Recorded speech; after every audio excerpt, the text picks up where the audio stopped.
Dear students, welcome to digital learning. Today we will work out one more problem from the chapter external reconstruction in this session 5 of unit 3. See the problem, I will read the problem now. This is the problem.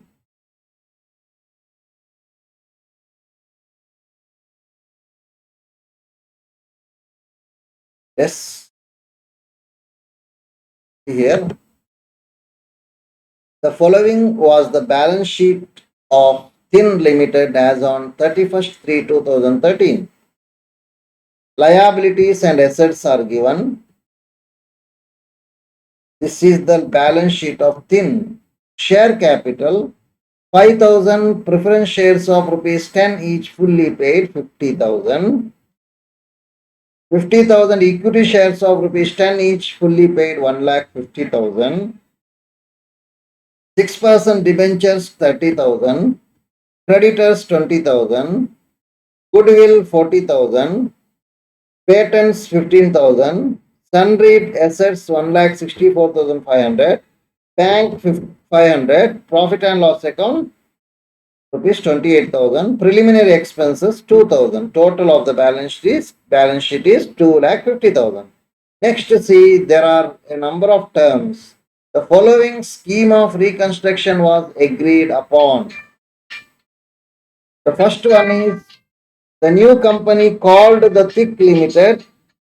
The new company called Thick Limited was to be formed to take over the business with an authorized share capital of 3,25,000 in equity shares of rupees 10 each.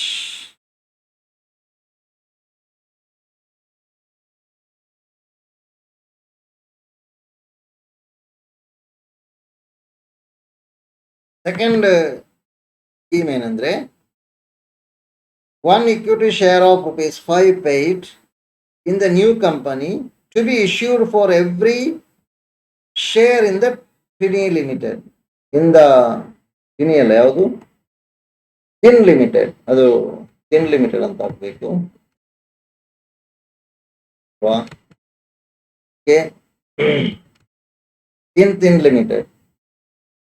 Next condition, so ಇದು ಅರ್ಥ ಆಯ್ತಲ್ಲ. ಎರಡನೇದು ಏನಂದ್ರೆ equity share, one equity ಶೇರಿಗೆ one equity share ಕೊಡ್ತಾರೆ, 1:1 ratio. ಒಂದು equity share ನಿಮಗೆ thin ಕಂಪನಿಯಲ್ಲಿದ್ರೆ, ಒನ್ ಇಕ್ವಿಟಿ ಶೇರ್ ಥಿನ್ ಕಂಪನಿಯಲ್ಲಿದ್ರೆ ಅದಕ್ಕೆ ಥಿಕ್ ಕಂಪನಿಯಲ್ಲಿ ಒನ್ ಇಕ್ವಿಟಿ ಶೇರ್ ಸಿಗ್ತದೆ. ಆದ್ರೆ ಫೇಸ್ ವ್ಯಾಲ್ಯೂ ಮಾತ್ರ 5 rupees. Next, 2 equity shares of rupees 5 paid in the new company to be issued for every preference share in Thin Limited. Thin Limited ಅಲ್ಲಿ ಒಂದು preference share ಇದ್ರೆ, ಹೊಸ ಕಂಪನಿಯಲ್ಲಿ, new ಕಂಪನಿಯಲ್ಲಿ reconstructed ಮಾಡಿ ಹೊಸ ಕಂಪನಿಯಲ್ಲಿ 2 equity ಶೇರ್ ಸಿಗ್ತದೆ. 1 preference share, 2 equity share. Debenture holders to receive 3,000 equity shares as fully paid up in new company in full satisfaction of their claims. ಈಗ ಡಿಬೆಂಚರ್ ಹೋಲ್ಡರಿಗೆ ಏನು ಕೊಡ್ತಾರೆ, ಲಂಸಮ್ ಆಗಿ ಒಂದು ಇಕ್ವಿಟಿ ಶೇರ್ ಕೊಟ್ಬಿಡ್ತಾರೆ, 3,000 equity share as fully paid up. ಅದಕ್ಕೆ face value ಕಡಿಮೆ ಏನು ಮಾಡಲಿಲ್ಲ, ಅಲ್ಲಿರುವ ಫೇಸ್ ವ್ಯಾಲ್ಯೂ ಎಷ್ಟು ಅಷ್ಟೇ ಕೊಡ್ತಾರೆ. ಇದಕ್ಕೆ ಎರಡಕ್ಕೂ, ಫಸ್ಟಿನ ಎರಡಕ್ಕೂ ಫೇಸ್ ವ್ಯಾಲ್ಯೂ ಇಕ್ವಿಟಿ ಶೇರ್ ಇದು 5 rupees. ಆದ್ರೆ ಇಲ್ಲಿ ಬರುವಾಗ ಫೇಸ್ ವ್ಯಾಲ್ಯೂ ಬಗ್ಗೆ ಹೇಳಿಲ್ಲ, ಹಾಗಾಗಿ ಅಲ್ಲಿ ಪ್ರಾಬ್ಲಮ್ ಅಲ್ಲಿ ಎಷ್ಟಿದೆಯೋ ಅಷ್ಟನ್ನೇ ಹಾಕಬೇಕು ಬ್ಯಾಲೆನ್ಸ್ ಶೀಟ್ ಅಲ್ಲಿರುವ face value. Creditors are to be taken over by the new company. Remaining unissued shares to be taken up by the directors and paid in full. ಅಂದ್ರೆ 3,25,000 is the authorized capital. ಅಂದ್ರೆ 3,25,000 by 10 ಅಂದ್ರೆ 32,500 authorized capital. ಸರಿ ಗಮನಿಸಿ.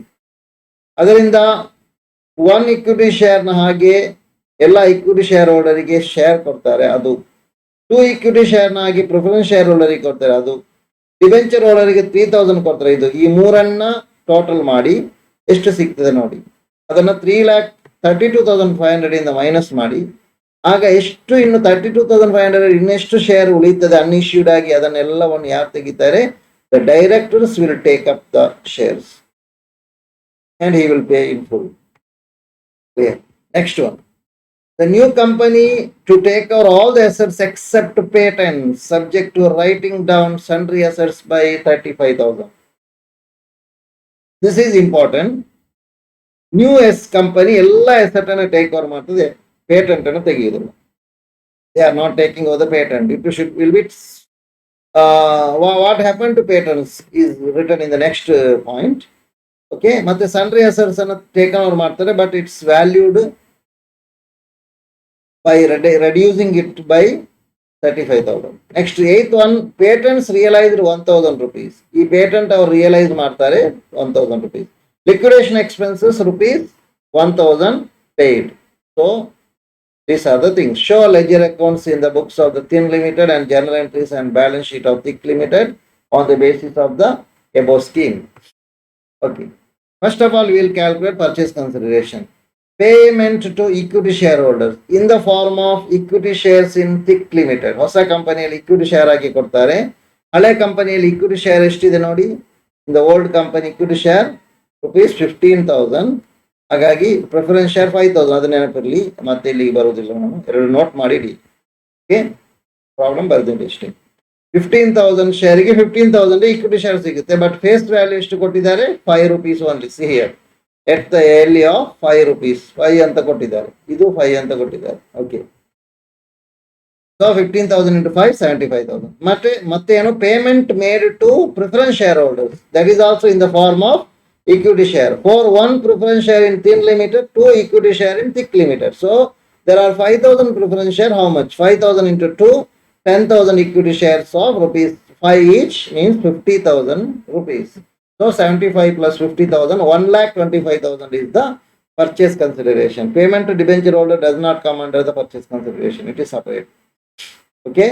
Next, there is one point wherein it is told that the shares are taken up by the unissued shares are taken up by the directors. How much they will take up? Authorized capital, I told already, 32,500. Problem ಅಲ್ಲಿ ಕೊಟ್ಟಿದ್ದಾರೆ 3,25,000 ಕೊಟ್ಟಿದ್ದಾರೆ. 3,25,000 divided by 10 ಅಂದ್ರೆ 32,500. Issued to equity shareholders, just now we have calculated 15,000 shares. Issued to preference shareholders, ಎಷ್ಟು preference share ಹೋಲ್ಡರ್ಗೆ ಕೊಟ್ಟಿದ್ದೇವೆ equity share ಅನ್ನ? 10,000. Then issued to debenture holders, it is given in the problem itself. The list of the points is there, no? In that you can find out 3,000 shares. So 28,000 shares are issued. Then 32,500 minus 28,000, 4,500 shares are unissued. ಈ 4,500 unissued shares ಇದೆ ಅಲ್ವಾ, ಇದನ್ನು ಯಾರು ತೆಗಿತಾರೆ? It is taken up by the directors. This is also calculated. Now we will move to the ledger account. Ledger accounts in the books of Thin Limited. We will start with the assets. Transfer assets, transfer liabilities, record the purchase consideration due, expenses paid, record. Next, if there is any assets not taken or realized, record it. Finally, balance the realization account, transfer the balance to equity shareholders account. ಇಷ್ಟು step ಈ problem ಅಲ್ಲಿ ಇದೆ. ಫಸ್ಟಿಗೆ transfer all the assets irrespective of whether it is taken over or not. ಆದರೆ ಕ್ಯಾಶಿಗೆ ಮಾತ್ರ ಹಾಗೆ ಆಗುದಿಲ್ಲ, ಕ್ಯಾಶ್ ಟೇಕನ್ ಓವರ್ ಅಂದ್ರೆ ಮಾತ್ರ. Good will 40,000, patent not taken over but still we have to transfer. Sundry assets 1,64,500. Bank, this is the bank balance in the problem, 500. Next one, by debentures 30,000. By creditors 20,000. These are the assets and liabilities transferred. Now purchase consideration we have calculated. By Thick Limited, that is purchase consideration 1,25,000. Now there is a liquidation expense. Before that, the patent not taken over is realized. It is given in the problem. Problem nalli nodi illi kottidare. Patent realized rupees 1 lakh, liquidation expense 1,000. Patent realise 1,000 rupees, liquidation expense 1,000 rupees. ಅದೆರಡು ಇಲ್ಲಿ record ಮಾಡುವ. By bank account, patent not taken over realised 1,000. ಮತ್ತೆ liquidation expense to bank account expenses 1,000. Now total the debit side and credit side. Now credit side is less, debit side is more in this problem. Debit side total is 2,21,000. Write on the credit side the same. Deduct all these items, you will get balance of 45,000 which is transferred to shareholders account. Okay. This is next account thick limited account. Thick limited account ಈಗ ಮಾಡಲಿಕ್ಕೆ ತುಂಬಾ easy. ಏನಂದ್ರೆ ಇಲ್ಲಿ ನೋಡಿ, realisation account ನ credit side ಅಲ್ಲಿ by thick limited ಇದೆ. ಅದೇನಾಗ್ತದೆ, ಇಲ್ಲಿಗೆ ಟು ರಿಯಲೈಸೇಷನ್ ಅಕೌಂಟ್ 1,25,000 ಬರುತ್ತೆ. This is the purchase consideration due. Next, this purchase consideration is received in the form of equity shares. ಏನ್ ಮಾಡ್ಬೇಕಾಗಾದ್ರೆ, by equity shares in thick limited 1,25,000. Clear? Okay. ಇನ್ನು ಈ receive ಈಗ thick limited account close ಮಾಡಿ, total ಮಾಡಿ close ಮಾಡಿ. ಇನ್ನು equity shares in thick limited ಇದೆಯಲ್ಲ, ಇದರದೊಂದು ಲೆಡ್ಜರ್ ಮಾಡು. Equity shares in thick limited ಇದನ್ನ ನೋಡಿ, by equity shares in thick limited ಇದೆಯಲ್ಲ, ಅದು ಇಲ್ಲಿಗೆ ಏನಾಗ್ತದೆ, ಟು ಥಿಕ್ ಲಿಮಿಟೆಡ್ ಆಗ್ತದೆ. ಈ ಹೆಡ್ಡಿಂಗ್ ಇಲ್ಲಿಗೆ ಬರ್ತದೆ, ಹೆಡ್ ಆಫ್ ದ ಅಕೌಂಟ್ ಇಲ್ಲಿಗೆ ಬರ್ತದೆ. To Thick limited account 1,25,000. This is the purchase consideration received in the form of the shares, equity shares, which is given to the equity shareholder and also to the preference shareholder. ಇಬ್ಬರಿಗೂ ಅದನ್ನ ಕೊಡಬೇಕು. By equity share holders account 75,000 purchase consideration calculate ಮಾಡಿದ್ದೇವೆ ಅಲ್ಲಿ ನೋಡಿ. Payment equity share holders 75,000 ಇದೆ. Then by preference share holders 50,000 purchase consideration ಅಲ್ಲೇ ನೋಡಿ, ಅಲ್ಲಿ ಪ್ರಿಫರೆನ್ಸ್ ಶೇರ್ ಹೋಲ್ಡರ್ ಗೆ ಪೇಯಬಲ್ ಅಮೌಂಟ್ 50,000 ಅಂತಿದೆ. ಇದು ಟ್ಯಾಲಿ ಆಯಿತು 1,25,000 ಟೋಟಲ್. ನೆಕ್ಸ್ಟ್ ನೋಡಿ, ಈ ಎರಡು ಅಕೌಂಟ್ ಮಾಡಬೇಕು. ಇಕ್ವಿಟಿ ಶೇರ್ ಹೋಲ್ಡರ್ ಅಕೌಂಟ್ ಮಾಡಬೇಕು, ಪ್ರಿಫರೆನ್ಸ್ ಶೇರ್ ಹೋಲ್ಡರ್ ಅಕೌಂಟ್ ಮಾಡಬೇಕು. ಅದನ್ನೆರಡನ್ನು ಮಾಡುವ. ಫಸ್ಟಿಗೆ ಪ್ರಿಫರೆನ್ಸ್ ಶೇರ್ ಹೋಲ್ಡರ್ ಅಕೌಂಟ್ ಮಾಡುವ. ಪ್ರಿಫರೆನ್ಸ್ ಶೇರ್ ಹೋಲ್ಡರ್ ಅಕೌಂಟ್ ಮಾಡುವಾಗ ಫಸ್ಟ್ ಆಫ್ ಆಲ್ ಬ್ಯಾಲೆನ್ಸ್ ಶೀಟಿಗೆ ಹೋಗಿ, how much is the preference share capital, check that. By 6% preference share capital 50,000. Balance sheet ಅಲ್ಲಿ 50,000 ಇದೆ, ಅದನ್ನು ಇಲ್ಲಿಗೆ ಬರೀರಿ. ಮತ್ತೆ ಈಗ ಮಾಡಿದಂತ entry, by preference share holders account 50,000 ಇದೆ ಅಲ್ಲ, ಯಾವ ಅಕೌಂಟ್ ಅಲ್ಲಿ, equity shares in thick limited ಅಲ್ಲಿ by preference share holders account 50,000. Right that here, transfer it preference share holders account debtor to equity shares in thick limited account ₹50,000. Clear ಆಯ್ತಲ್ಲ? Next preference share holders account ಆಯ್ತು. Next this one what, equity share holder account. Equity share holder account ಮಾಡ್ಲಿಕ್ಕೆ ಒಮ್ಮೆ ಪ್ರಾಬ್ಲಮ್ಗೆ ಹೋಗಿ ಬರುವ. ನೋಡಿ ಇಲ್ಲಿ ನೋಡಿ, ಬ್ಯಾಲೆನ್ಸ್ ಶೀಟ್ ಅಲ್ಲಿ ಫಸ್ಟ್ ಇಕ್ವಿಟಿ ಶೇರ್ ಕ್ಯಾಪಿಟಲ್ 50,000 ಇದನ್ನು ಟ್ರಾನ್ಸ್ಫರ್ ಮಾಡಿ. ಮತ್ತೆ ಏನಿಲ್ಲ, ಇಲ್ಲಿ ಪ್ರಾಫಿಟ್ ಅಂಡ್ ಲಾಸ್ ಅಕೌಂಟ್ ಇದನ್ನು ಟ್ರಾನ್ಸ್ಫರ್ ಮಾಡಿ. ಪ್ರಿಲಿಮಿನರಿ ಎಕ್ಸ್ಪೆನ್ಸ್ ಇದನ್ನು 3 ಟ್ರಾನ್ಸ್ಫರ್ ಮಾಡಬೇಕು ಅಲ್ಲಿಗೆ. ಇದೆರಡು ಡೆಬಿಟ್ ಸೈಡಿಗೆ ಹೋಗ್ತದೆ, ಇದು ಕ್ರೆಡಿಟ್ ಸೈಡಿಗೆ ಹೋಗ್ತದೆ. ಮತ್ತೆ ಇಲ್ಲಿ ರಿಯಲೈಸೇಷನ್ ಅಕೌಂಟ್ ಅಲ್ಲಿ ಕ್ಲೋಸ್ ಮಾಡುವಾಗ by equity share holders account 45,000 ಇದೆ, ಇದನ್ನು ಅಲ್ಲಿಗೆ ಟ್ರಾನ್ಸ್ಫರ್ ಮಾಡಿ. ಅದಾದ ನಂತರ ಇಲ್ಲಿ ಇಕ್ವಿಟಿ ಶೇರ್ಸ್ ಥಿಕ್ ಲಿಮಿಟೆಡ್ ಅಲ್ಲಿ by equity share holders account 75,000 ಇದೆ, ಅದನ್ನು ಅಲ್ಲಿಗೆ ಟ್ರಾನ್ಸ್ಫರ್ ಮಾಡಿ. ಓಕೆ, ಎಲ್ಲ ನೋಟ್ ಮಾಡಿಡಿ ನಾನು ಹೇಳೋದನ್ನು, ಮತ್ತೆ ಟ್ರಾನ್ಸ್ಫರ್ ಮಾಡಿ. ಓಕೆ, ಈಗ ನಾವು ಈ come by equity share capital account 1,50,000 balance sheet ಇಂದ, to profit and loss account 28,000, to preliminary expenses account 2,000 balance sheet ಇಂದ. This is to realisation account, this is loss on realisation. From realisation account you have transferred.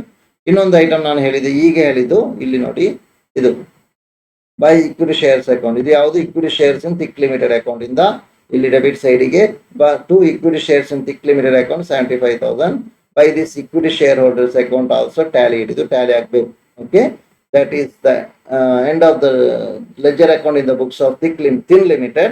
Now we will move to the purchasing company, that is company which is taking over, that is transferee company. ಅದರಲ್ಲಿ journal entries in the books of the thick limited, ಇದು purchase ಮಾಡುವ company thick limited. Okay, ಇಲ್ಲಿ 4 journal entry, ಕೆಲವೊಮ್ಮೆ 3 journal entry ಹೀಗೆಲ್ಲ ಇರ್ತದೆ. ಈಗ ನೋಡು, first of all business purchase account debtor to liquidator of Thin Limited, ಇದು ಗೊತ್ತಿದೆ ನಿಮಗೆ. Purchase consideration due 1,25,000 each. Next liquidator of Thin Limited account debtor to, ಯಾವ ಫಾರ್ಮ್ ಅಲ್ಲಿ ಅವರು ಕೊಟ್ಟಿದ್ದಾರೆ, ಎಲ್ಲರಿಗೂ ಕೊಟ್ಟದ್ದು ಇಕ್ವಿಟಿ ಶೇರ್ ಅನ್ನೇ, ಹಾಗಾಗಿ to equity share capital account purchase consideration full payment ಆದದ್ದು ಇಕ್ವಿಟಿ ಶೇರ್ ಅಲ್ಲಿ 1,25,000. ಕ್ಲಿಯರ್ ಆಯ್ತಲ್ವಾ? ನೆಕ್ಸ್ಟ್ ಒನ್, ಈಗ assets taken over, liabilities taken over. Only taken over, don't take other things. ನೋಡಿ ಇಲ್ಲಿ ಅಸೆಟ್ಸ್ ಯಾವುದೆಲ್ಲ ಇದೆ, ಬ್ಯಾಲೆನ್ಸ್ ಶೀಟಿಗೆ ಹೋಗಿ ತೋರಿಸ್ತೇನೆ ನಿಮಗೆ. ಒಮ್ಮೆ ಹೋಗುವ ಬ್ಯಾಲೆನ್ಸ್ ಶೀಟ್ ಅಲ್ಲಿ ನೋಡಿ, ಗುಡ್ ವಿಲ್ ಪೇಟೆಂಟ್ ತೆಗಿಬಾರ್ದು, ಗುಡ್ ವಿಲ್ ತೆಗಿಬೇಕು. ಸನ್ರಿ ಅಸೆಟ್ಸ್ 1,64,000 ಇಂದ 35,000 ರೆಡ್ಯೂಸ್ ಮಾಡಿದ್ರೆ ಅದನ್ನು ಮೈನಸ್ ಮಾಡಬೇಕು. ಬ್ಯಾಂಕ್ 500. ಓಕೆ, ಹಾಗಾಗಿ 3 ಐಟಮ್ ಇದು ಹೇಳಿದೆಲ್ಲ, goodwill, sundry assets, bank. Liabilities, debentures 30,000, creditors 20,000. ಈ 2 ಐಟಮ್ ತೆಗೆಯುವ. Clear? Okay, see goodwill 45,000, ಮತ್ತೆ ಸನ್ರಿ ಅಸೆಟ್ಸ್ 35,000 ಮೈನಸ್ ಮಾಡಿ ಬರೀಬೇಕು, ಆಗ 1,29,500 ಬರುತ್ತೆ. ಓಕೆ, 1,29,500 ಬರುತ್ತೆ, ಸರಿ ಅಲ್ವಾ? ಬ್ಯಾಂಕ್ ಅಕೌಂಟ್ ಅಲ್ಲಿರುವ ಹಾಗೆ 500, ಡಿಬೆಂಚರ್ಸ್ ಅಕೌಂಟ್ 30,000, ಕ್ರೆಡಿಟರ್ಸ್ ಅಕೌಂಟ್ 20,000, ಮತ್ತೆ business purchase account credit 1,25,000, that is purchase consideration. ಇದು ಜರ್ನಲ್ ಎಂಟ್ರಿ, ಡೆಬಿಟ್ ಮತ್ತು ಕ್ರೆಡಿಟ್ ಟ್ಯಾಲಿ ಆಗ್ತದೆ, ಡಿಫರೆನ್ಸ್ ಇಲ್ಲ. Okay, right. ನೋಡಿ, ಅಲ್ಲಿ ಬೇಕಾದ್ರೆ ಗುಡ್ ವಿಲ್ ಮಾತ್ರ 40,000 ಇತ್ತು. ಅದೇನಾಗಿದೆ ಅಂದ್ರೆ, ಒಂದು ನಿಮಿಷ ಹೇಳ್ತೇನೆ. ಅಲ್ಲಿ ಎಷ್ಟಿತ್ತು? 40,000 ಇತ್ತಲ್ವಾ? ಇಲ್ಲಿಗೆ ಅದು 45,000 ಆಗ್ಲಿಕ್ಕೆ ಕಾರಣ ಏನಂದ್ರೆ, ಅದನ್ನ ಅಂತ ಸಂದರ್ಭದಲ್ಲಿ ಏನ್ ಮಾಡ್ತೇವೆ ಅಂದ್ರೆ, ಇಲ್ಲಿ I will show you the calculation also. Calculation ಬೇಕಾದ್ರೆ ನೋಡಿ, 1,64,500 ಇಲ್ಲಿ 1,64,500 ಮೈನಸ್ 35,000 ಇದೆಲ್ಲ ಈಗ ಅದು ಬರ್ತದೆ. ಮತ್ತೆ ಇದು ಏನಂದ್ರೆ ಡಿಫರೆನ್ಸ್ ಇದೆ, ಆಯ್ತಾ? ಡಿಫರೆನ್ಸ್ ಎರಡು ಕಡೆ ಟ್ಯಾಲಿ ಅಲ್ಲ, ಅದು ಡಿಫರೆನ್ಸ್ ಇದು. ನಿಜವಾಗಿ 5,000 ಡಿಫರೆನ್ಸ್ ಬರುತ್ತೆ. ಅಲ್ಲಿ 40,000 ಇರುವುದು, ನಿಜವಾಗಿ ಬ್ಯಾಲೆನ್ಸ್ ಶೀಟ್ ಅಲ್ಲಿ ಇರೋದು ಡಿಫರೆನ್ಸ್. ಇದು ಡಿಫರೆನ್ಸ್. ಬ್ಯಾಲೆನ್ಸ್ ಶೀಟ್ ಅಲ್ಲಿ ಇರುವಂತಹ ಗುಡ್ ವಿಲ್ 40,000 ಮಾತ್ರ. ಆದ್ರೆ ಇಲ್ಲಿ ಡೆಬಿಟ್ ಮತ್ತು ಕ್ರೆಡಿಟ್ ಅನ್ನು ಟೋಟಲ್ ಮಾಡುವಾಗ 45,000 ಡಿಫರೆನ್ಸ್ ಬರುತ್ತೆ. ಅದನ್ನ ಕಂಪ್ಲೀಟ್ ಆಗಿ ಗುಡ್ ವಿಲ್ ಅಕೌಂಟಿಗೆ ಹಾಕಿಬಿಡುದು.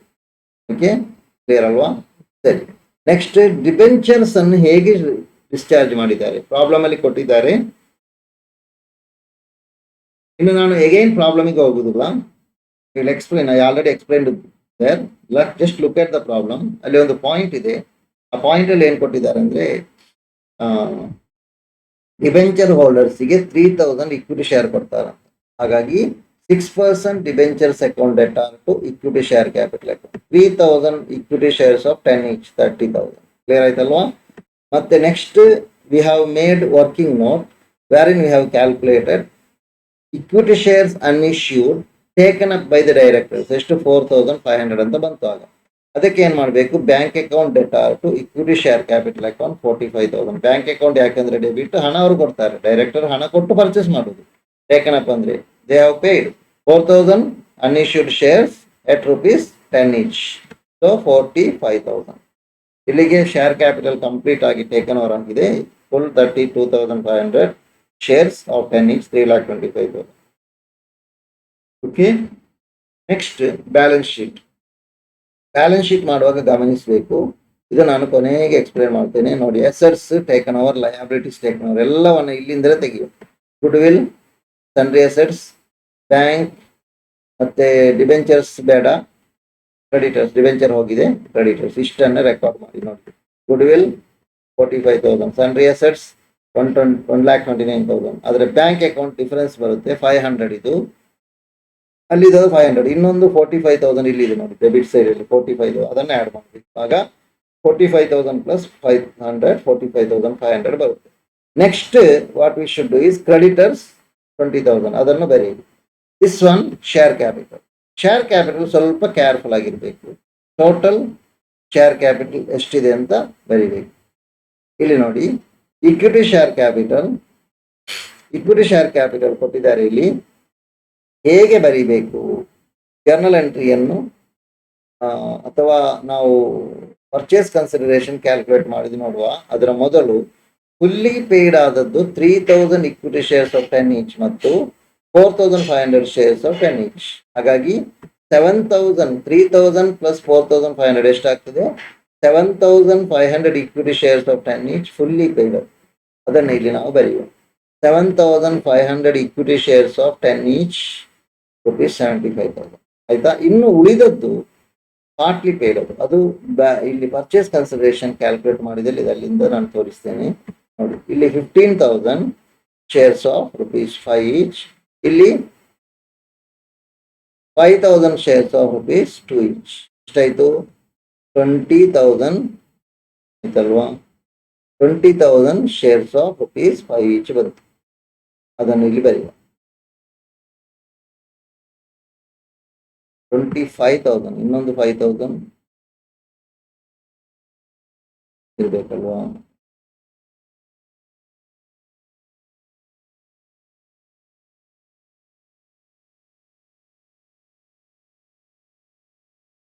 ಟೋಟಲ್ 1,25,000 ಆಗುತ್ತೆ. ಇಲ್ಲಿ ನೋಡಿ 15,000 ಶೇರ್ಸ್, ಇಲ್ಲಿ 5,000 ಅಲ್ಲ 10,000 ಶೇರ್ಸ್ ಇಕ್ವಿಟಿ ಶೇರ್ ಇರಲ್ಲ. ಇಲ್ಲಿ 15,000 ಇಕ್ವಿಟಿ ಶೇರ್ಸ್, ಇಲ್ಲಿ 10,000 ಇಕ್ವಿಟಿ ಶೇರ್ಸ್. ಎಷ್ಟಾಯ್ತು ಟೋಟಲ್? 25,000 equity shares. ಅದನ್ನ ಅಲ್ಲಿ ಕೊಂಡೋಗುವ ಬ್ಯಾಲೆನ್ಸ್ ಶೀಟಿಗೆ. ಬ್ಯಾಲೆನ್ಸ್ ಶೀಟ್ ಅಲ್ಲಿ ಇಲ್ಲಿ ಬರೆದಿದ್ದೇನೆ 25,000 ಇಕ್ವಿಟಿ ಶೇರ್ಸ್ ಆಫ್ ₹5 ಈಚ್ 1,25,000. ಅದು ಪರ್ಚೇಸ್ ಕನ್ಸಿಡರೇಷನ್ ಅಮೌಂಟ್. ಅದು ಅರ್ಥ ಆಯ್ತಲ್ಲ? ಸೊ ಇಕ್ವಿಟಿ ಶೇರ್ನ ಬಗ್ಗೆ ಏನಾದರೂ ಡೌಟ್ ಇದ್ರೆ ಮತ್ತೆ ಕೇಳಿ, ಮತ್ತೆ ಬೇಕಾದ್ರೆ ಎಕ್ಸ್ಪ್ಲೇನ್ ಮಾಡಿ ಕೊಡುವ. Now I will close this. So okay, that is the end of this problem, and I have framed some questions on the basis of this problem, and also on the basis of the other points I have already explained in other videos. First question is, A is running under loss, B is formed to take over the business of A. This is an example for amalgamation, absorption, external reconstruction, internal reconstruction. There are two companies, A, P Limited and Q Limited. Both A Limited and P Limited are merged and new company called PQ Limited is formed. This is an example for amalgamation, absorption, external reconstruction, internal reconstruction. There are two companies, X Limited and Y Limited. Y Limited takes over the business of X Limited. This is an example for amalgamation, absorption, external reconstruction, internal reconstruction. ಇಲ್ಲಿ ನೋಡಿ 4 type ಇದೆ. ಆ 4 type ಇಲ್ಲಿ 3 ಟೈಪ್ನ example ಕೊಟ್ಟಿದ್ದೇನೆ 3 question ಅಲ್ಲಿ. ಅದು ಯಾವುದಂತ, ಯಾವ ಎಕ್ಸಾಂಪಲ್ ಯಾವುದು ಎಂಬುದನ್ನು ನೀವು ಚೂಸ್ ಮಾಡಿದ್ರೆ ಆಯ್ತು, ಅಷ್ಟೇ ಇರೋದು. ಅದು ಕ್ಲಿಯರ್ ಆಗಿ ನಿಮಗೆ ಈ 3 ಕ್ವಶನ್ ಅರ್ಥ ಆದ್ರೆ 3 ಟೈಪ್ ಆಫ್ 4 ಟೈಪ್ ಇನ್ನದ್ರಲ್ಲಿ 3 ಟೈಪ್ ನಿಮಗೆ ಕ್ಲಿಯರ್ ಆಗಿ ಅರ್ಥ ಆಗ್ತದೆ. ಇನ್ನೊಂದು ಟೈಪ್ ಮತ್ತೆ ಇನ್ನು ಫ್ಯೂಚರ್ ಅಲ್ಲಿ ನಿಮಗೆ ಕ್ಲಿಯರ್ ಆಗ್ಬೋದು. Okay okay, I hope you have understood this chapter. Thank you for listening to the class.